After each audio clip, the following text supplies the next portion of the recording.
Bienvenue au paradis de la mangue. On a reçu plus de 10 variétés de mangue différentes et on va toutes les tester dans cette vidéo. Ça va être une vidéo marathon. Je vais décrire le goût de chacune des mangues que vous avez sous les yeux. Mais sachez que cette vidéo sera divisée en plein de petits shorts, variété par variété, ce qui permettra aussi d'être un peu moins long. Les mangues, c'est comme le vin. Il y a des mangues sur tous les continents du monde et chaque continent a ses particularités de terroir. Donc une même variété de mangue plantée sur un continent différent n'aura jamais le même goût. C'est ça qui est fascinant. On va tout de suite commencer avec la mangue Azucar. Mangue Azucar de Colombie qui est tout simplement la mangue la plus sucrée qui existe. Le taux de sucre à l'intérieur de cette mangue est littéralement incroyable. Regardez-moi la coloration de cette chair magnifique. C'est surtout une agression de sucre. Un parfum exquis. Vous pouvez manger la peau de la mangue Azucar. C'est un parfum qui est très puissant, un parfum de mangue mûre, un peu déroutant des fois pour certaines personnes. Vous pouvez aussi l'éplucher comme une banane. Regarde, quand elle est mûre, ça s'en va tout seul. La mangue Kent, créée par Lady Kent aux États-Unis, elle est devenue au fil du temps la mangue la plus vendue sur Terre. Là, on est sur une mangue Kent du Pérou qui, malgré son manque de coloration, a atteint son stade de maturité parfait. La coloration des mangues peut parfois être assez trompeur, rappelez-vous de ça. Pourquoi la mangue Kent est la plus vendue du monde? Tout simplement parce que c'est extrêmement bon. Et en plus de ça, la mangue Kent n'est jamais filandreuse. Ça fond littéralement dans la bouche. C'est sucré, c'est très doux, c'est tout ce qu'on attend d'une mangue. Et c'est ce qui fait sûrement son succès commercial. On passe en Afrique avec la mangue Crimson d'Égypte. L'Égypte est devenue au fil des années une origine reconnue pour la mangue, avec des variétés absolument incroyables, dont la Crimson que vous voyez là. Regardez-moi cette beauté, une chair bien jaune orangée, surtout un parfum exquis, non filandreux, qui se rapprocherait presque de la mangue Kent. C'est une mangue qui reste quand même plutôt bon marché, donc si vous la croisez, essayez-la, elle est top. La fameuse mangue Irwin bonbon. Alors là, on est sur le terroir andalou.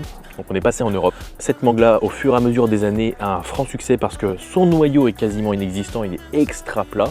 Et cette mangue est extrêmement sucrée, extrêmement parfumée. Mais surtout, on la mange avec la peau et là, vous ne sentirez pas du tout la peau. Ça va même ajouter quelque chose en plus. La peau ajoute un espèce de croquant fondant à l'intérieur, assez inexplicable. Il y a un goût très puissant.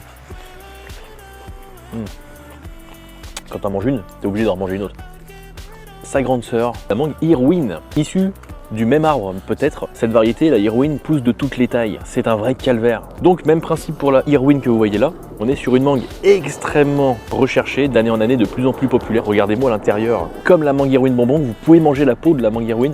Toujours sucré, toujours très doux. Toujours cette espèce de derrière-goût coco. C'est super juteux. Celle-là, elle est vraiment très très bonne. La mangue Nam Doc Mae de Thaïlande. Donc là, on passe sur les mangues jaunes blanches. La Nam Doc Mae, c'est une mangue avec énormément de chair à l'intérieur, un noyau très très fin, une coloration plus claire que les mangues qu'on a vues précédemment. Cherchez pas les fils, dans cette mangue, il n'y en a pas. C'est vraiment bon. Mais elle reste quand même assez différente des autres. Elle a un goût assez végétal, assez étonnant. Ça fond littéralement dans la bouche. Dernière mangue à dessert, on finit avec la mythique et légendaire mangue Alfonso. Trouver cette mangue, c'est très difficile, c'est que des petites productions. Quand vous la recevez, rien qu'à l'odeur, vous savez qu'elle est dans la pièce. Elle est unique. Si vous êtes dans la pièce avec une mangue Alfonso, vous avez l'impression qu'il y a des fleurs. Alfonso, c'est tout simplement le nom de l'explorateur qui a ramené cette mangue au Portugal pour la faire goûter au roi. Cette mangue est à la base originaire d'Inde. C'est même devenu, dans certaines régions, une IGP. Regardez-moi cette coloration orange foncé. Vous n'avez pas l'odeur, mais je viens d'être envahi par quelque chose de magnifique. Je sais que je vais prendre mon pied, j'en suis absolument persuadé, parce que cette odeur ne peut pas mentir. Oh là là! Est-ce que on serait pas sur une des meilleures mangues que j'ai jamais mangées?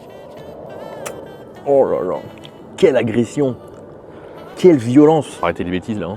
Un jour, je parlais avec un Pakistanais, parce qu'il y a des mangues incroyables au Pakistan. Il m'a dit, si tu penses avoir mangé la meilleure mangue au monde, sache qu'il existe toujours une mangue qui est 2 fois meilleure. Et j'ai compris plus tard en fait ce qu'il me disait. Il n'y a aucune limite dans le bon d'une mangue, aucune.